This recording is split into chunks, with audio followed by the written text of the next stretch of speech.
Olá, gente! Estamos aqui em mais uma edição do nosso podcast 50 Minutos com Kleber Rosa.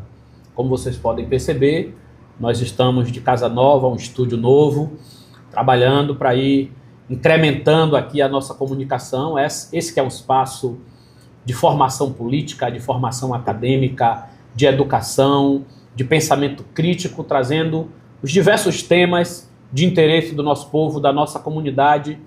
E hoje eu estou aqui com uma pessoa que eu consultei desde quando a gente idealizou esse podcast. Foi uma das primeiras pessoas que eu convidei para estar aqui.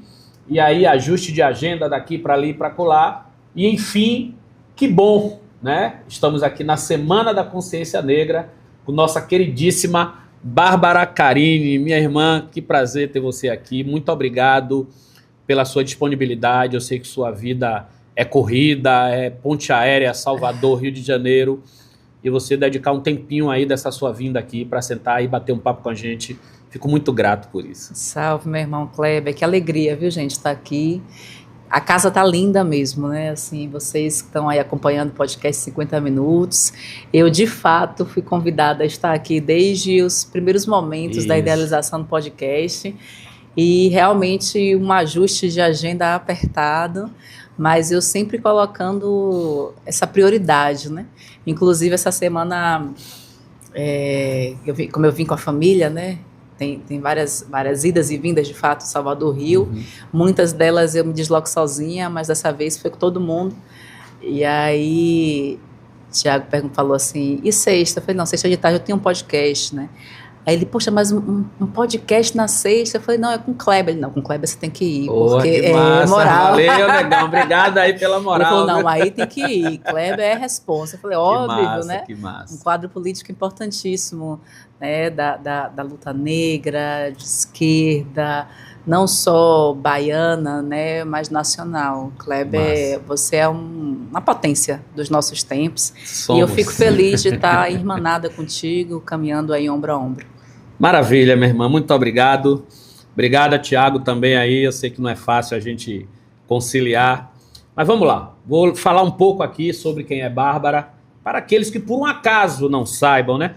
Bárbara Carini Soares Pinheiro é professora adjunta da Universidade Federal da Bahia, graduada em Química e Filosofia, com mestrado e doutorado e pós-doutorado em Ensino de Química pela UFBA, UFES e IEA-USP, integra o corpo docente permanente do Programa de Pós-Graduação em Ensino, Filosofia e História das Ciências, é isso mesmo, das Ciências, e coordena o Grupo de Pesquisa em Diversidade e Criticidade nas Ciências Naturais.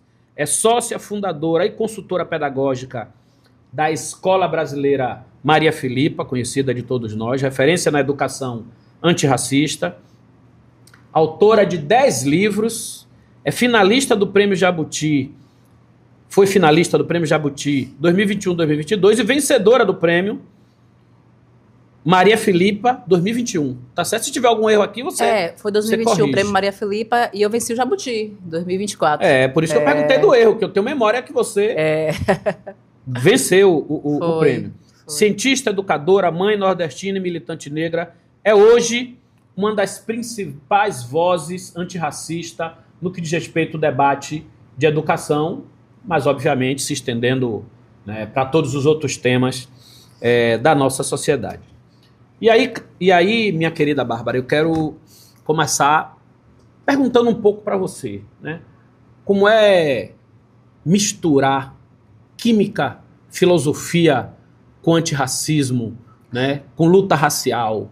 Como é que isso chegou para você, a ideia de cursar química? Porque normalmente a gente pega uma disciplina como química e coloca ela numa caixinha distante, né, dos instrumentos que estão a nosso serviço para fazer a luta. Normalmente a gente vai para a filosofia, a gente vai para as ciências sociais, para a história, como ferramenta, né, de formação política. A química, teoricamente, estaria num universo mais diferente.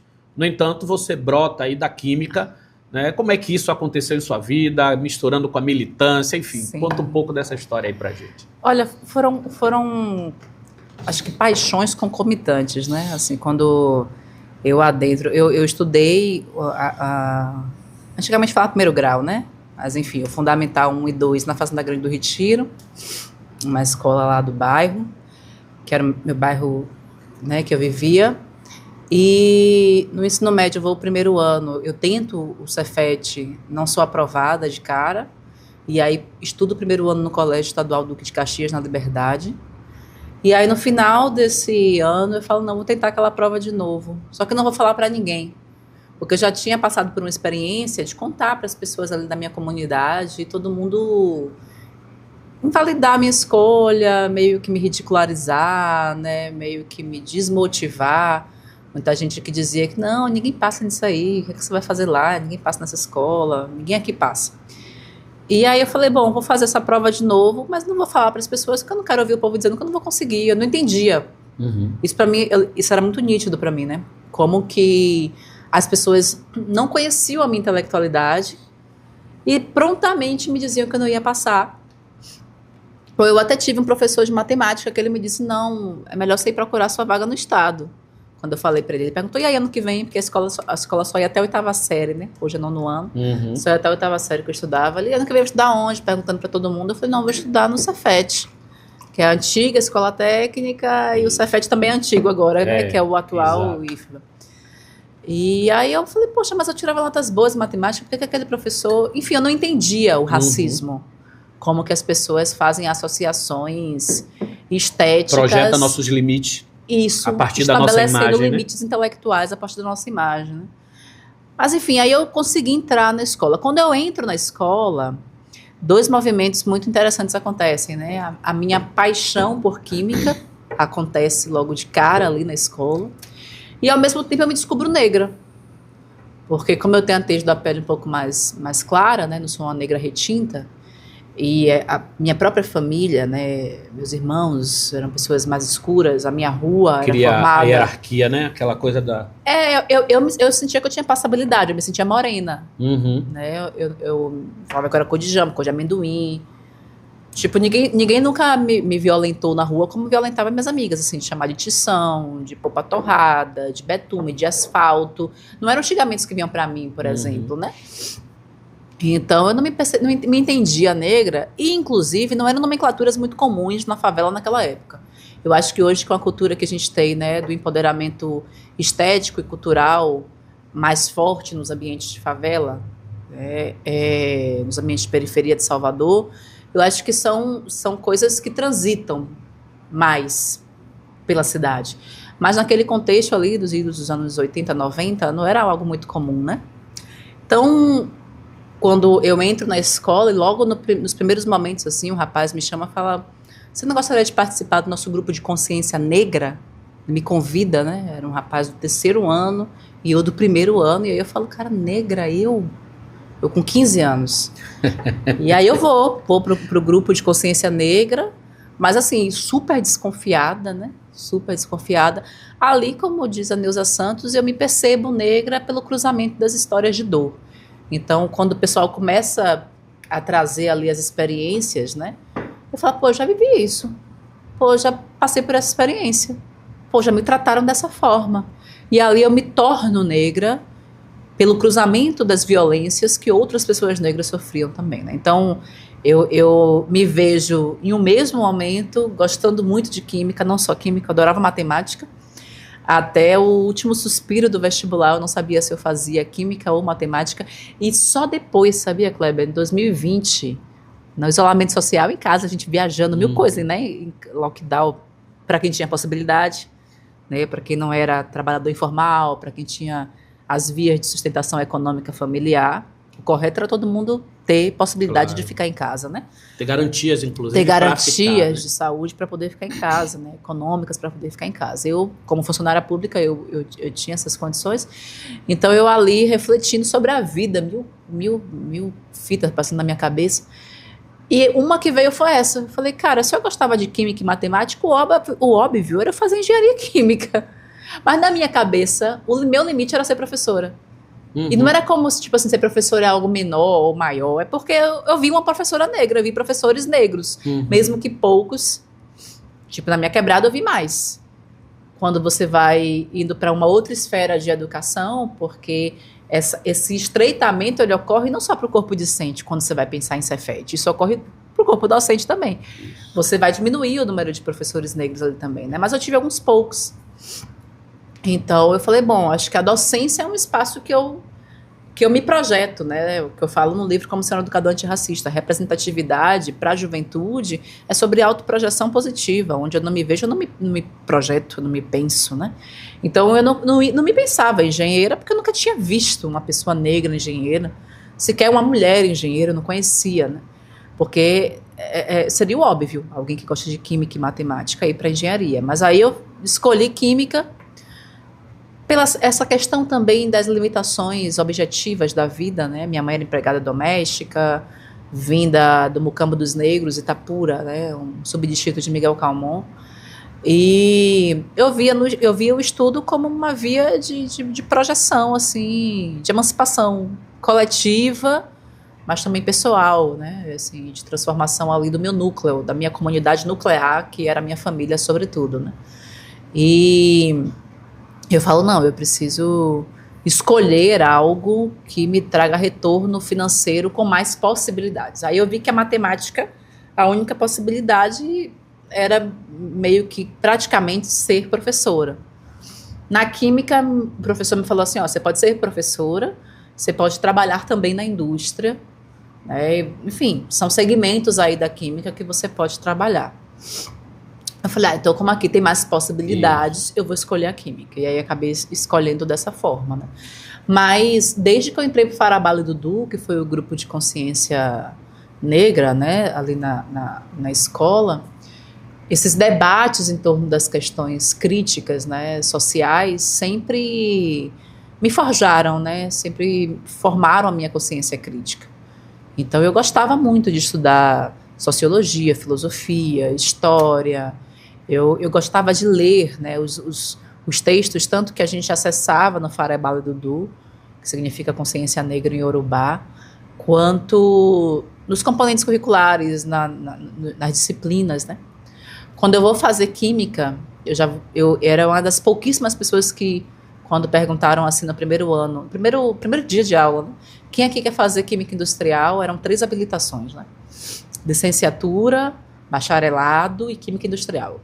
Quem aqui quer fazer bacharelado e quem aqui quer fazer licenciatura? Eu fui a única pessoa que levantou a mão, porque eu sabia que eu queria ser professora, né? E quando eu vou fazer a licenciatura, também me aparecem ali muitos textos da interface da ciência com a educação. Tinha um professor também que tinha acabado que era um marxista, né? Inclusive foi meu orientador no mestrado e doutorado, o professor Adilson Moradilho, mandar um beijo aqui para ele, que era uma figura da química que também passou pela economia e que teve uma formação mais crítica e que introduzia textos de outras ordens, né, na nossa formação de licenciatura em química. Eu tinha a nítida sensação, era um entendimento mesmo, né, racional, de que para ser professor era muito insuficiente você apenas dominar aspectos específicos da sua área de conhecimento. Você tinha que se pensar professor no mundo. Você tinha que pensar para que projeto histórico você educa. Ou seja, como eu coloco no livro Como Ser um Educador Antirracista, para que sonho você educa? Para que modelo de mundo você educa, né? E como que a gente constrói esse modelo de mundo a partir dos complexos sociais. A educação é um desses complexos sociais, né? E a sociedade é um complexo de complexos. A gente estudava um monte de coisa que, tipo, estudava George Lukács, estudava Marx, estudava Manacorda, vários textos, assim, bem fora do escopo da química mesmo, no meu processo formativo. E isso não era especificamente sobre a faculdade de educação. Faculdade de educação, inclusive, acho que o mais crítico que a gente conseguia avançar, e isso muito minimamente, tá? Acho que os debates freirianos, eles são mais mais atuar, mais né, próximo do tempo presente. Nem Freire era algo tão evidente assim, né? Então, estudava muito Demerval Saviani, né, um filósofo da educação e tal. Então, tudo isso me ajudou a me formar criticamente. Eu me aproximo ali no contexto do mestrado, do doutorado, de pessoas, né, que estavam militando no PSOL aqui na cidade. Cheguei a entregar minha ficha de filiação, mas acabou, enfim, não seguiu, não me lembro nem porquê. Mas eu participava dos eventos, seja aqui, seja em Feira de Santana, né? Então, assim... E você já verificou se não progrediu? Vai que você tá não filiada. Vai que eu tô filiada, né? Que coisa boa. Eu me lembro, sabe por quê? Porque eu tinha uma grande amiga, uma parceira, Lina Lineste, que inclusive é do norte, né? E estava morando aqui na Bahia, e hoje ela mora no Rio de Janeiro, enfim... Ela atuava no PSOL, e acho que foi quando o PSOL trouxe o Juntos também, né? Dentro da UFBA, eu estava muito próxima de uma esquerda que era tida como radical, né? E até hoje... Esse período que você está falando é como estudante ou já como professora? Já no doutorado, que eu já era professora. Tá. Bom, tem toda essa construção como estudante, mas assim, como estudante, até o mestrado, enfim, até eu passar no concurso, eu não abria tanta brecha para militância, não. Tipo assim, você vai ter um gap, né? Meu ensino médio, eu atuando fortemente na militância negra, mas também atuando... enfim, tinha uma série de manifestações. Ali naquele período, eu não sei se já tinha o pessoal aqui na cidade, mas, por exemplo, eu lembro muito do PSTU chegando na Praça Vermelha do Cefete, e depois do golpe de 2016, tem um desmembramento, inclusive, né, do PSTU, de um segmento que vem para cá, para o PSOL, etc. Mas eu lembro dele chegando muito e fazendo alguns discursos na Praça Vermelha sobre algumas questões, né? Então, sempre eu ia para a rua, com a galera de esquerda, que era tido como uma extrema esquerda ali, né? Então, a gente ia para a rua militar, protestar contra a ALCA, contra um monte de coisa, assim, muitas vezes que... Eu lembro de uma vez que eu estava na frente do Citibank, numa manifestação, eu adolescente, né? E aí eu pensei, mas eu estou protestando aqui, mas eu não estou entendendo direito qual é a pauta aqui contra o Citibank. Aí eu fui procurar, falei, vem cá, camarada, me explica aqui um pouquinho, me dê aí alguma coisa para eu entender direito. Porque era assim, tinha uma coisa na Praça Vermelha, e eu falava, vamos, bora, né? Eu confiava naquilo e tal. Mas na maioria das vezes eu tinha entendimento, né? E lembro que também a gente teve... A gente chamava de Predador Card, né? Teve aquela grande manifestação aqui, a revolta do Buzu, também saindo de lá da escola. Então, eu era muito ativa nas manifestações populares, no sentido do ativismo estudantil. Quando eu entro na universidade, a universidade me tira me rouba de mim, em muitas coisas, né?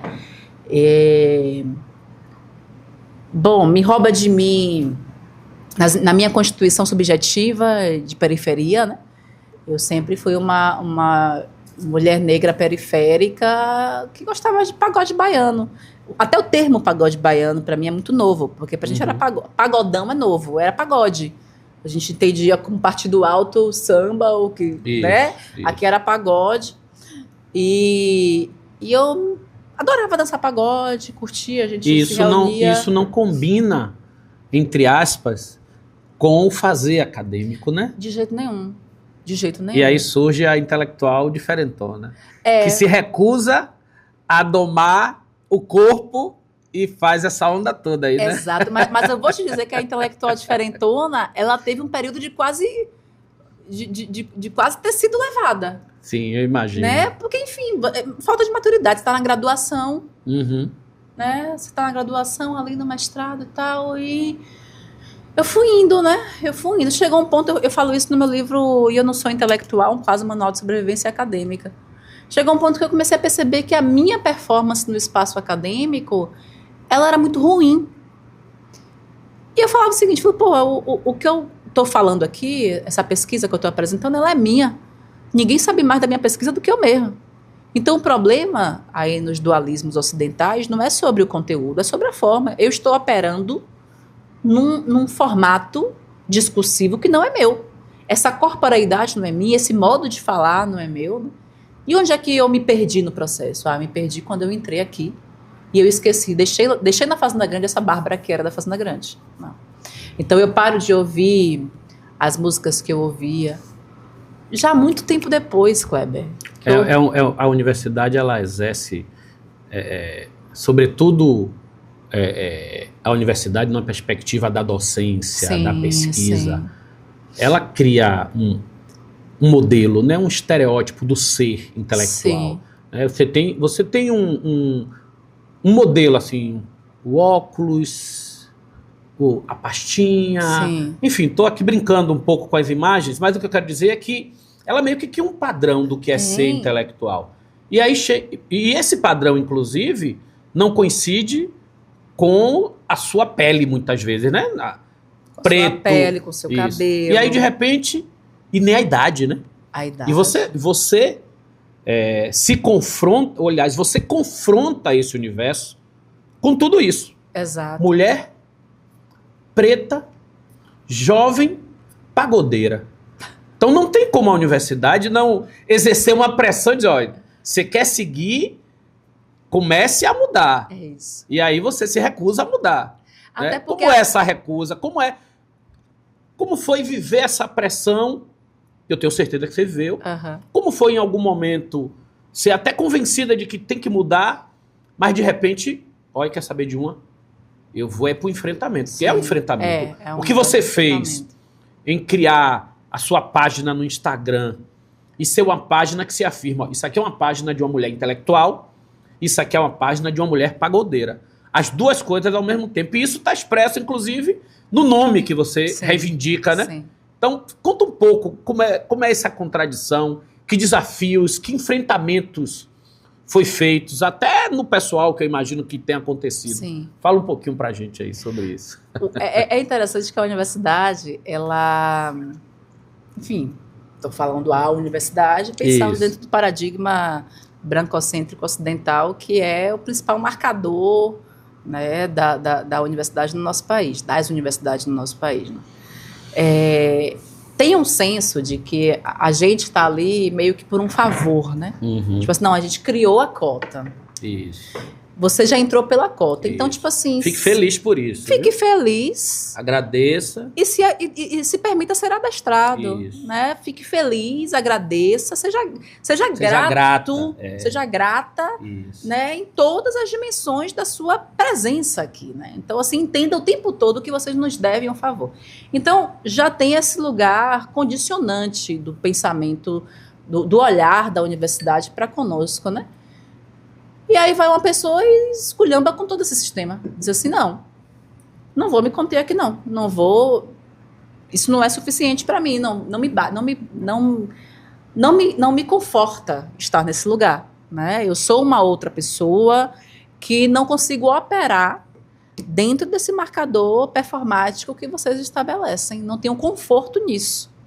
Então eu vou seguir sendo a pessoa que eu sou, que gosta de pagode, que gosta de festa, que é uma ativista, porque aí eu resgato essa Bárbara da adolescência, que ficou adormecida aqui. Não, eu não posso protestar, eu não posso... O meu protesto vai ser unicamente um protesto numa dimensão de escrita, né, intelectual. Eu sigo escrevendo críticas sociais dentro da química, articulando essas questões, né?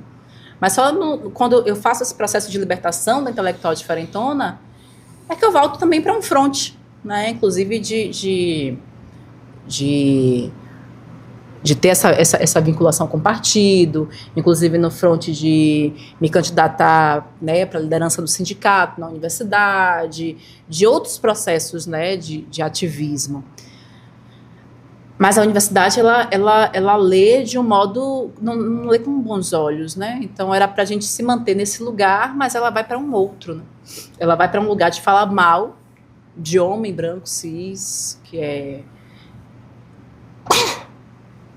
é cientista, não no sentido de que não possa ter homem branco cis cientista, mas só tê-los é um problema. Claro. Só lê-los é um problema. Só estudá-los é um problema. Então, nesse lugar de problematizar uma ciência androcêntrica, uma ciência brancocêntrica, ciscentrada, heteronormativa, capacitista, já gera um desconforto nesse sistema. Poxa, mas você não veio porque a gente te deixou? Você não tinha que estar criando esse problema aqui, né? Não tem do que reclamar, aceite tudo. Não tem do que reclamar. Olha o mundo de negros lá fora, de mulheres negras periféricas lá fora, você entrou. Isso. Então aceite, né? Se permita ser adestrada. Então tinha esse lugar de como se eu fosse ingrata, né? Ao passo que também tem esse lugar da Bárbara jovem, que não abre mão da sua corporeidade. Óbvio que eu não ia para uma reunião de congregação de shortinho, dançando pagode, né? Mas eu usava meu shortinho e eu não me escondia por isso.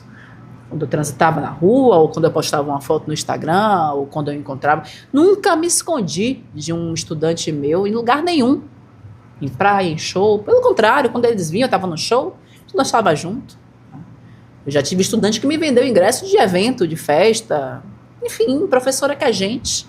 Como todo mundo é. Claro. Né? Óbvio que a minha condição profissional, na verdade... profissional, mas eu digo assim, de concurso, me permitia ter uma certa liberdade que muitas vezes o docente, o professor da rede privada não tem. Isso. Né? Então a gente tem que ter esse senso para não ser... Você me lembrou agora, desculpe, você me lembrou o caso de uma professora, ficou até famosa, porque ela foi filmada dançando num show e foi demitida. A professora Jaqueline. Eu falo sobre ela, na abertura desse meu livro, Eu Não Sou Intelectual. Né? Inclusive, lamentando eu não ser, enfim, o que eu sou naquela época, né? Enfim, né? Questões temporais. Não né? ter podido ajudá-la entrar naquele debate, né? naquele contexto. Com pertencimento, com o conteúdo que você tem hoje. Exato. A professora, ela foi massacrada. Ela foi massacrada. Ela dançou num show, foi chamada para o palco. Na verdade, não especificamente ela, chamaram pessoas que estavam ali. Subiram algumas mulheres, mas a professora... Não pode. A professora não pode, né? E aí ela foi demitida por unanimidade familiar no espaço que ela trabalhava, era uma escola privada. Não conseguiu mais nenhum espaço para trabalhar na sua formação de pedagogia na cidade de Salvador. Foi chamada a banda de pagode, teve muito sucesso, mudou a letra da música, né? Que era Piriguete andar com fio sol todo enfiado. Mudou para a professora andar com fio sol todo enfiado. Ela teve uma sobrevida de dança ali naquele grupo de pagode por mais de 2 anos, depois caiu no ostracismo e na dificuldade econômica real. Anos depois a gente teve uma matéria com ela e ela numa casa, né, com muitas limitações, passando dificuldade, porque de fato a sociedade retirou a sua condição educacional, de professora, né? A sua outorga, o seu título de professora foi retirado porque uma professora não se comporta desse modo. Uma professora não dança, uma professora não se diverte, uma professora não é gente, uma professora ela opera apenas dentro da dimensão intelectual e não física, né? Então, essa situação, ela me marcou muito naquele período. E, obviamente, isso tem um recorte de gênero, né? Sim, certamente. Com os homens, a liberdade masculina, ainda que tenha pressão também sobre os corpos, mas a liberdade masculina é outra. Completamente outra. Eu tenho certeza, assim, né, que uma história como essa não aconteceria com um homem que dançou num palco, um professor que dançou num palco em um show de pagode, né? Então, tinha um pouco dessa sombra também, né?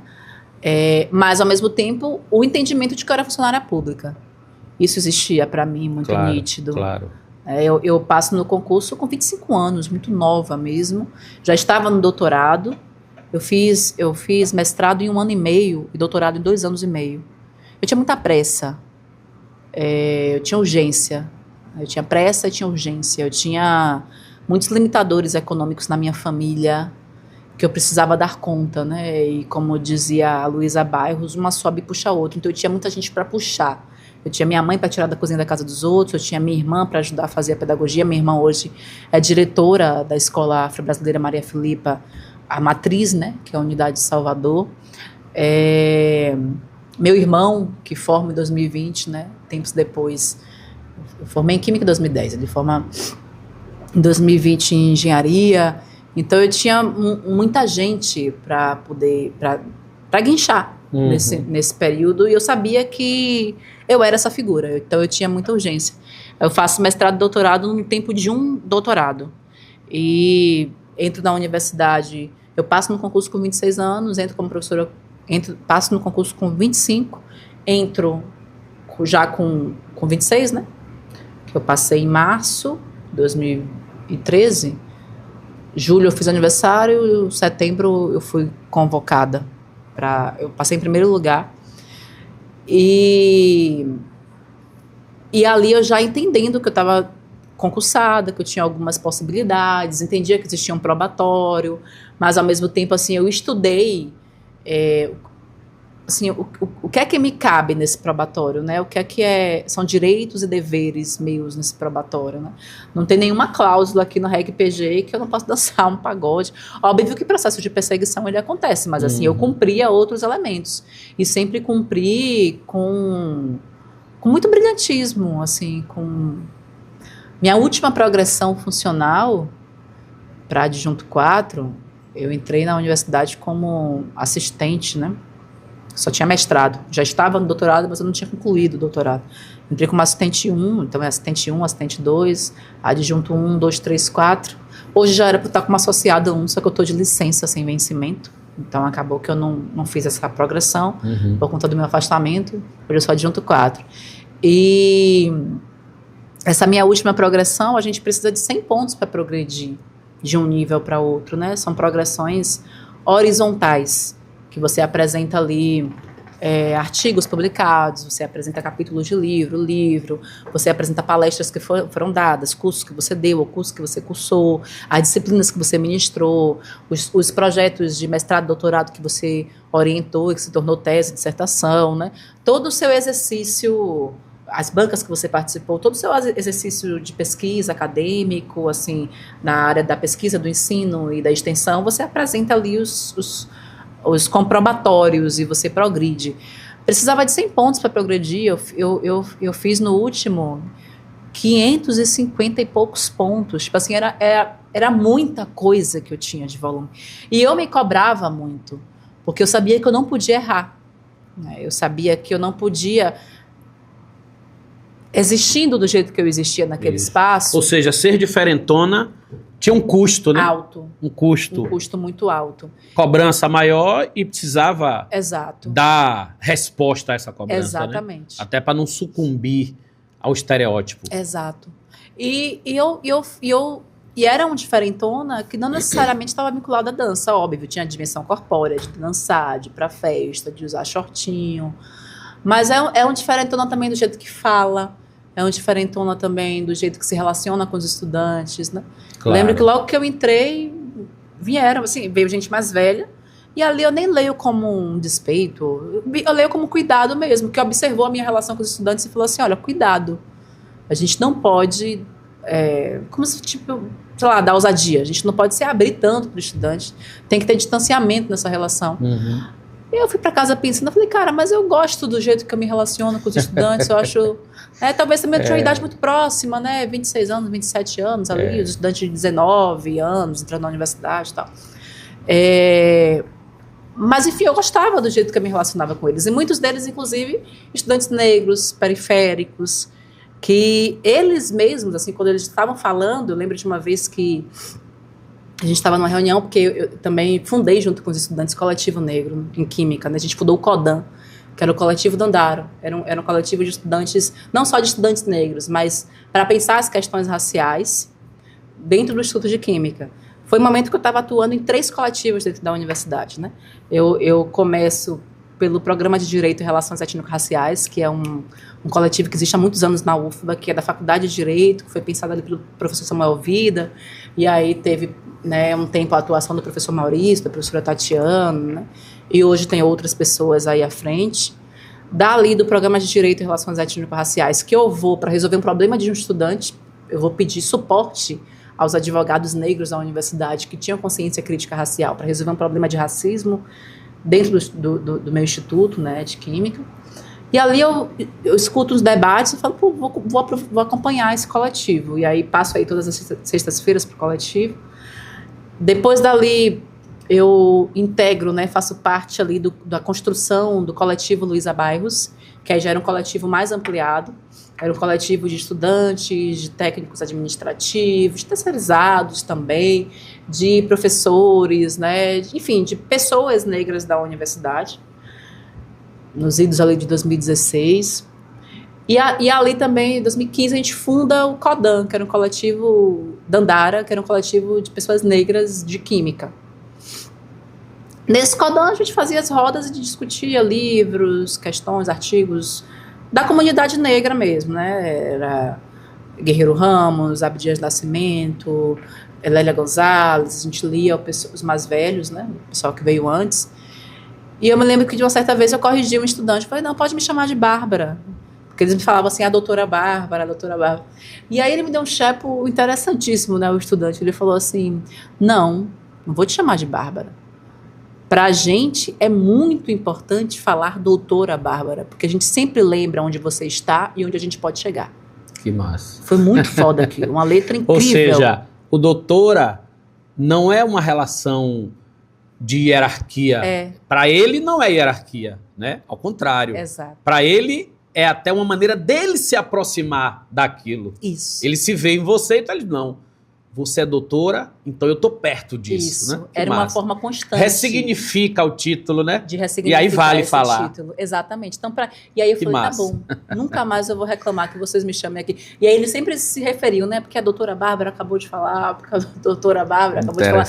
Mesmo com essa proximidade. Eram estudantes que eu já dei a chave da minha casa para esses estudantes, assim, de ter evento, assim. Eu falei, cara, eu preciso ir ali. Toma aqui a chave, eu já volto. Então, era uma coisa muito, muito diferente, né? A gente sempre fazia as confraternizações, né? A gente ia para o MAN, a gente ia para alguma pizzaria, a gente sempre fazia uma coisa que hoje é até comum nos grupos de pesquisa.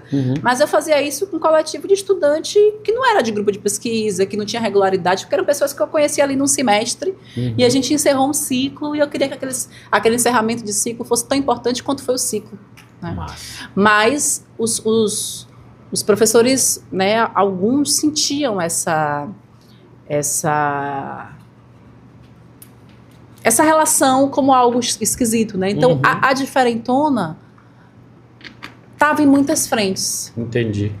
E eu avanço também como diferentona no sentido de produção do conhecimento, né? No sentido da escrita. Eu nunca gostei da escrita acadêmica padrão.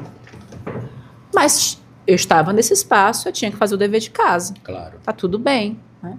Mas chegou um ponto que eu pensei o seguinte, falei, cara, eu posso escrever de um jeito coloquial, que é o jeito que eu gosto de escrever, um jeito popular, porque eu gosto de ser lida para além das pessoas que estão atuando no meu campo de pesquisa no Brasil, né? Porque a escrita acadêmica ela é muito hermética, né? É tipo assim, eu escrevo para quem pesquisa sobre o que eu estou pesquisando, né? Eu me torno referência nesse campo. Mas eu queria escrever para professores, para famílias, eu queria escrever para pessoas interessadas nessas temáticas, sobretudo das questões raciais, né? E eu sempre gostei de escrever de um jeito dialógico. Eu gosto de escrever de um jeito que as pessoas me falam assim, Bárbara, eu li seu livro e parecia você falando. Isso para mim é um elogio absurdo, tremendo.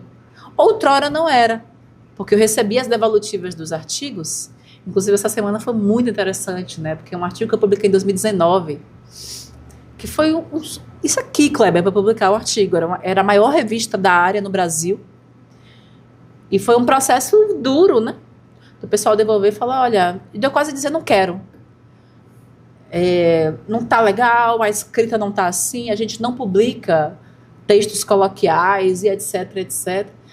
E aí a diretora hoje da revista me mandou uma mensagem essa semana, eu dei risada, conversando em casa com meu marido.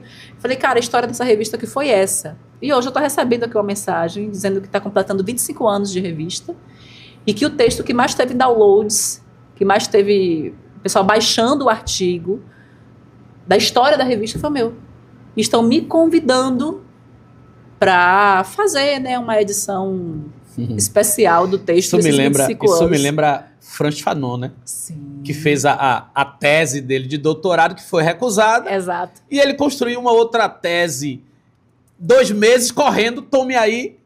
E a tese recusada virou essa obra de arte que é referência no mundo inteiro para o pensamento decolonial, né? Exatamente. Fantástico. Agora, deixa eu te falar, 10 anos, né?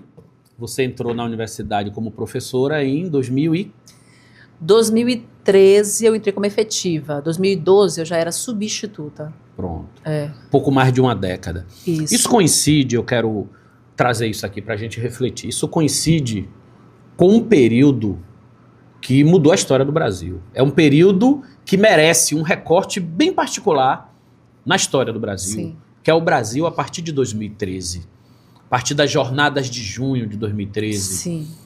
Que traz, né, uma camada popular para a rua, mas que descamba também numa movimentação neofascista, conservadora. Sim. E aí a gente tem um golpe contra Dilma, a gente tem a ascensão de Bolsonaro ao poder, a gente tem o retorno de Lula, e a gente tem hoje uma sociedade polarizada pelo crescimento dessa ideologia conservadora, neofascista, de extrema direita. Esse período também coincide com o período entre marchas das mulheres negras. Nós vamos ter agora, né? Estamos gravando aqui numa sexta-feira, vamos ter na semana que vem a nova edição, mais uma edição da Marcha Sim. das Mulheres Negras. E aí eu quero te perguntar, fazendo um paralelo, óbvio, com a sua própria vida, né? Mas, sobretudo, com o que você observa, né? No nosso tecido social, do ponto de vista das relações de gênero, do ponto de vista do feminismo negro. O que mudou nessa década?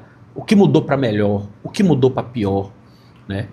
E o que Bárbara, quem é Bárbara hoje, o que é que ela se diferencia daquela jovem na universidade, diferentona? Enfim, quero que você fale de você também, porque a gente está aqui para falar de você, Sim. mas quero ouvir também sua opinião sobre a luta das mulheres negras, o que se avançou, os limites, como é que você enxerga um pouco disso? Queria que você abordasse Sim. aí pra gente. Olha, eu acho que a gente segue com limites estruturais muito grandes, né? Muito grandes, mas a gente conquistou alguns avanços e que não são avanços provenientes de governos específicos. Óbvio, eu costumo dizer que existem governos possíveis. Esses governos possíveis, eles... O que isso significa? Significa que há um histórico de luta secular dos movimentos sociais negros organizados e que em determinados momentos da história a gente encontrou governos possíveis para implementar algumas das políticas públicas provenientes de uma agenda negra. 2013, eu fui uma dessas pessoas que estavam naquelas jornadas do Gigante Acordou e que eu percebi que era um gigante meio esquisito, né? Assim, na hora a gente não conseguia compreender bem, mas... Ninguém compreendeu, né? Foi difícil pra gente foi também muito difícil entender o que era aquele movimento. Já havia uma disputa de narrativa, não, isso é um movimento conservador. Sim. E aí o pessoal da esquerda dizia, não, a gente é que tá vacilando, é um movimento que a gente pode dirigir e tal, e no final das contas... tipo assim, era um movimento assim, ó, não pode bandeira, não pode partido, não pode isso, não pode aquilo, né?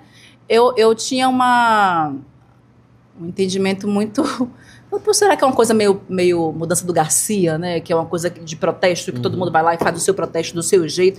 Mas daqui a pouco você estava ali próximo também da questão da PEC das domésticas, de regulamentação do trabalho da empregada doméstica, muito próximo ali daquilo, e uma classe média voraz, assim, extremamente revoltada com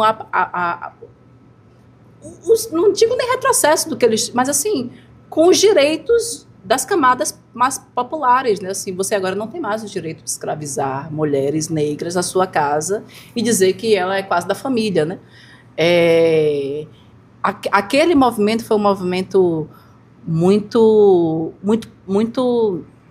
pontual, assim, que foi marcador para isso, né? Para toda a construção do golpe de 2016.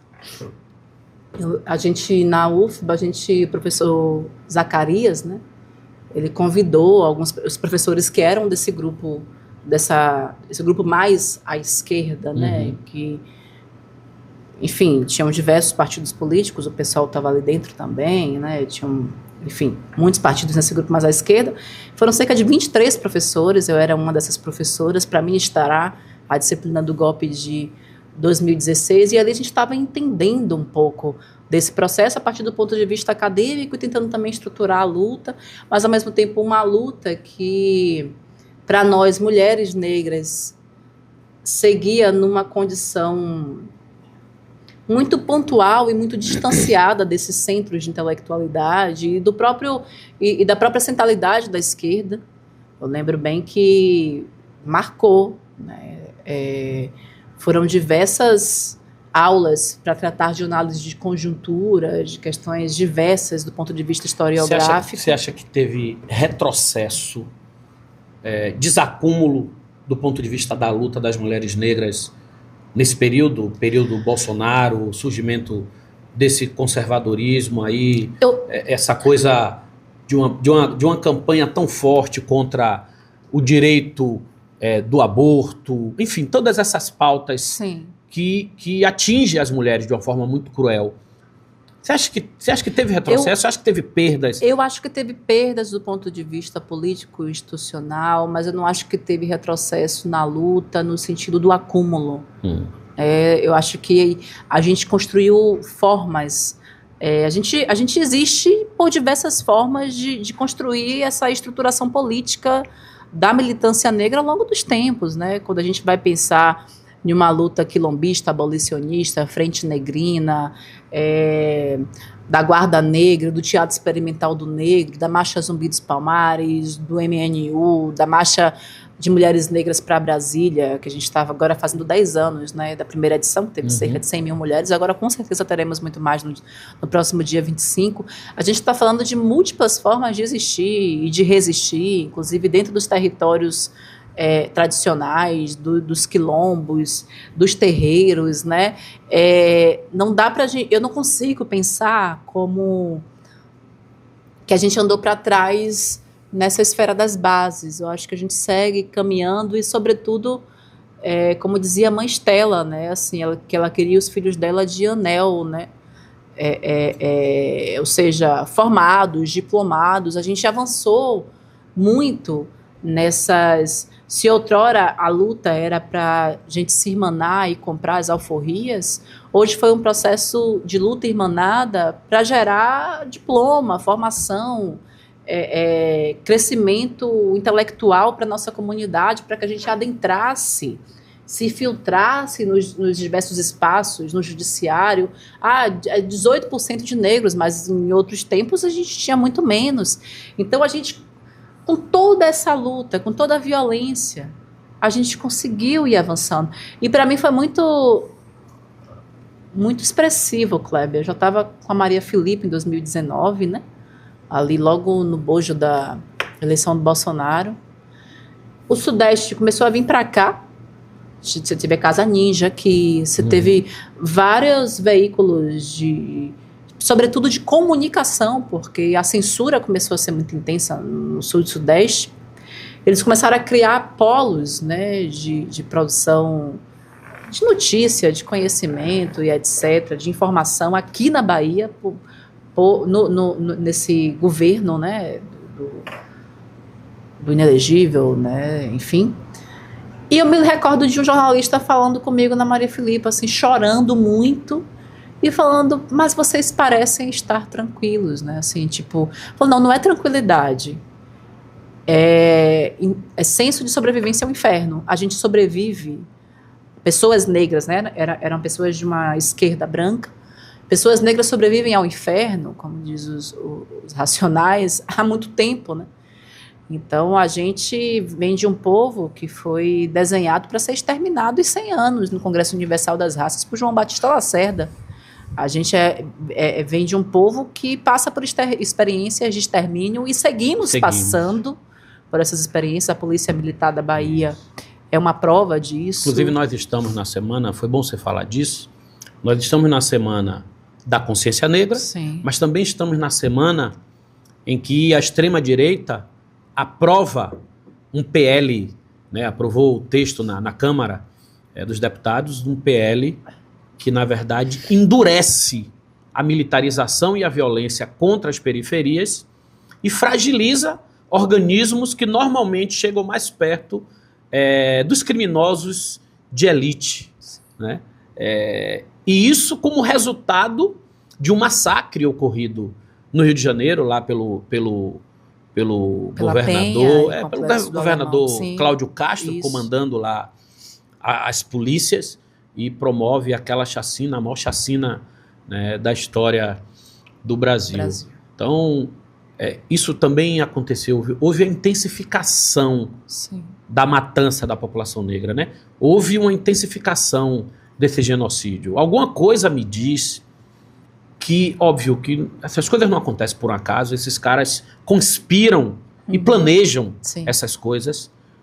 E algo me diz que isso tem uma relação com uma demarcação importante que nós conquistamos também nos últimos 20 anos, que foi a política de cotas. Sim. A política de cotas ampliou nosso acesso a um dos espaços mais importantes da sociedade, que é o espaço da produção, o espaço da produção do pensamento, né, da elaboração do pensamento crítico, e é de onde a gente parte para disputar a consciência das pessoas e da sociedade. Sim. Então é um espaço estratégico que forja a nossa liberdade, né? Então, eu queria que você também opinasse sobre essa PL, como é que você viu isso, né? Enfim, eu tenho estado muito, eu acho que triste é insuficiente, né? Também não vou dizer que eu não consigo me pensar desesperançosa, né? Mas essa PL, ela foi e segue, né, está dentro de um bojo de políticas de violência de um Estado, de uma bancada de deputados, né, que serve a uma perspectiva extremamente conservadora, a bancada do boi, da Bíblia, da bala, e que aplaudiu essa matança, né, que o governador Cláudio Castro exerceu na Penha e no Complexo do Alemão. E ali tem essa oportunidade de, diante dessa... A gente já vive, de fato, numa sociedade, como você colocou aqui, né? Não é que seja dual, mas é que foi polarizada. Uhum. Aproveitou essa sensibilidade, você viu, acho que também os dados, né? A gente não sabe o quanto que isso tem de sensacionalismo da mídia, mas mostrando que a maior parte da população aplaudiu a chacina, a matança. O Cláudio Castro ganhou mais de 1 milhão de seguidores. Você imagine. Então, aproveitaram essa onda para poder aprovar essa PL, esse PL que é um projeto de lei voltado justamente para o afunilamento ainda mais das nossas possibilidades de reconhecimento humano, né? E ao mesmo tempo que cria autoproteção para as elites, né? Eles estão se protegendo, se blindando, né? À medida em que o STF dá sinais de autonomia e de que começa a colocar figurões, sim, na cadeia, os caras também criam mecanismos de autoproteção, né? Exato. E a própria movimentação de Cláudio Castro, né? Ela se dá nessa vinculação com figuras que eram vinculadas, né, ao crime organizado, enfim, outras instâncias Ele do próprio, governo. né, pousa em fotos com uma figura que foi presa lá, que era um fornecedor de armas para uma facção e tal. Para a facção que foi... Para o Comando Vermelho, né? Para a facção que foi... Alvo da operação. Alvo da operação, exatamente. Então, e o garotinho, o ex-governador, disse que era queima de arquivo, né? Que ele estava fazendo aquilo para queimar arquivo. Então eu estou falando aqui porque quem disse foi... Porque não foi você. Não é eu que estou dizendo. Garotinho. Exato. Então a gente vive em um... Não lembro bem quem foi que falou disso. Foi o enfim, não me lembrei. Mas a gente vive não especificamente essa fala, né? Mas chamou de gangster. A gente vive em um sistema com gangsters, né? No poder, com pessoas que são vinculadas ao crime, em segmentos de elite e que criam projetos de lei de autoproteção, como esse projeto de lei, mas que ao mesmo tempo é um projeto de lei de esmagamento ainda mais das comunidades negras, periféricas, né? Enfim, é um cenário triste, né? Triste, é um cenário muito triste. Eu repito, eu não digo que é de desesperança, porque a gente tem quadros políticos como você, a gente tem figuras como você, né, como a Érica Hilton, como o pastor Henrique Vieira, aqui na Bahia, né, como o professor Hamilton, Wilton, a Eliette Paraguaçu. A gente tem muita gente de luta e de resistência que a gente tem conseguido. Olha, isso é algo, não vou dizer inédito, mas para mim é valoroso, né? Quando a gente consegue ter camaradas como esse na Câmara dos Vereadores, mesmo com todo o processo de perseguição, que eu sei que Hilton, por exemplo, já sofre há muitos anos, que o professor Hamilton sofreu profundamente durante a greve dos professores municipais, né? Que a Eliette tem vivido também no sentido do enfrentamento ao racismo ambiental, né? Nas áreas quilombolas, ribeirinhas aqui do nosso território. Eu sei que a luta é grande, mas assim, eu não consigo deixar de celebrar esses acessos que antes não tinham, né? Claro. Então, por isso que para mim tem duas dimensões, né? Uma dimensão, sim, de uma violência que, como esse PL e tantos outros, tentam nos colocar em um lugar de sufocamento, mas, ao mesmo tempo, tem o processo de reestruturação dos nossos mecanismos, das nossas estratégias de luta. A gente tem sempre se reinventando, porque a gente vem de uma ancestralidade, não vou dizer criativa, mas que criou... marcada pela necessidade de sobreviver. De se repensar, né, a nossa existência é fruto disso, né? Da nossa persistência, das nossas estratégias de se manter vivo. É isso. Né? E aí eu termino dizendo que eu respondi lá para o jornalista, né, branco do Sudeste, da esquerda, que veio perguntar como é que a gente estava. Eu falei, cara, eu venho de uma favela que a gente tinha que saltar corpos para ir para a escola, né? Pra gente nunca mudou muito, a gente vive nesse inferno desde sempre. A gente vive no inferno há muito tempo, então, tipo assim, não tem como eu chorar, eu me desesperar, eu perder a esperança com a eleição de Bolsonaro diante do mundo de desesperança que eu fui submetida. Mas eu entendo o grau de aprofundamento da desgraça que, em termos de políticas públicas, que um governo como esse, naquele período, né, pode nos submeter, mas eu entendo que dentro da lógica de sobrevivência da comunidade negra, a gente vai se reinventar. Que massa. É isso. Gente, aí, ó, extrapolamos o tempo, passamos aqui dos 50 minutos já há muito tempo. Quero agradecer imensamente a Bárbara. Muito obrigado por ter vindo aqui, irmão, por ter obrigada topado. Demais. E eu queria que você encerrasse só com uma mensagem rápida para a turma que acompanha a gente, para a juventude, para as mulheres pretas, para essa turma que, de certa forma, motiva, né? Nos motiva a estar nesse processo de luta, de resistência e de ocupação de espaço. Então, queria que você encerrasse deixando uma mensagem aí para a nossa turma. Eu vou encerrar deixando uma mensagem que eu trouxe nas minhas redes sociais nesses últimos dias, né? Uma é para a juventude, dizendo para vocês o seguinte: tem um livro chamado Querido Estudante Negro, que nele eu falo o seguinte: estudar para a comunidade negra é revolução coletiva, né? Então, todas as grandes revoluções que a gente conseguiu construir até aqui, a gente conseguiu construir com estudo. E algumas pessoas vão trazer um discurso anti-diploma, um discurso anti-educação formal, dizendo que você pode crescer economicamente com outras vias, mas o que vem fácil, vai fácil. né? É 1 em 1000, então a gente tem uma pesquisa recente, inclusive do IBGE, que mostra que uma pessoa diplomada no Brasil recebe cerca de, em média, 3 vezes mais que uma pessoa que não tem diploma. Então, como uma filha de desempregada doméstica, que vem da periferia de Salvador e que tudo que conseguiu construir nessa vida, conseguiu construir pelos estudos, né? E aqui eu não estou falando em uma ótica linear, tá certo? Eu subi, desci várias vezes na vida. Eu tive vários processos de queda, mas todas as vezes que eu levantei pelo estudo. Então, juventude, estude. E mulheres negras, eu quero dizer que na próxima semana, no dia 25, a gente vai ter a Marcha de Mulheres Negras para Brasília, mas não é uma marcha pontual, é uma marcha que é um processo, que é um movimento que já acontece, que vai seguir acontecendo depois do dia 25, e que a gente, de fato, a gente está um pouco triste, né? Assim, a gente não teve a indicação que a gente esperava de uma mulher negra no STF, e isso nos fez, enfim, ficar um pouco entristecidas, ficar também um sentimento de que fomos traídas, né?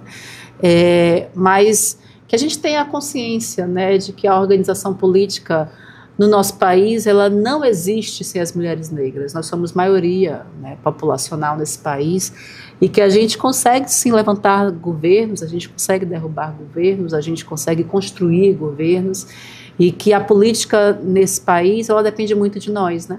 E que a gente tenha consciência de que a gente não é coadjuvante nesse processo, que a gente tenha consciência que a gente não é marionete desse processo, né, que a gente não é token nesse processo, que a gente tenha consciência que a gente é centralidade e que a gente pode fazer muito a partir das nossas próprias mãos, né?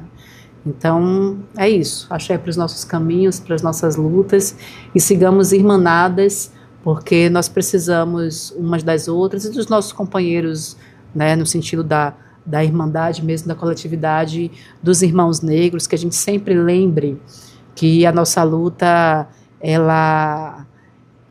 a gente foi desumanizado enquanto povo, e é enquanto povo que a gente tem que se levantar, né? Os homens negros, eles estão do nosso lado nesse processo de desumanização, então que as questões de gênero não os coloquem à parte, no sentido de não pensarmos políticas públicas e políticas, sobretudo de sobrevivência, né, e de existência para os homens negros também. É isso, obrigada. Valeu, minha irmã.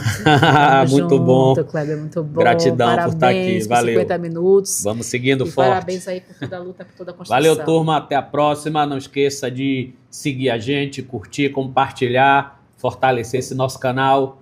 E até o próximo 50 minutos com Kleber Rosa.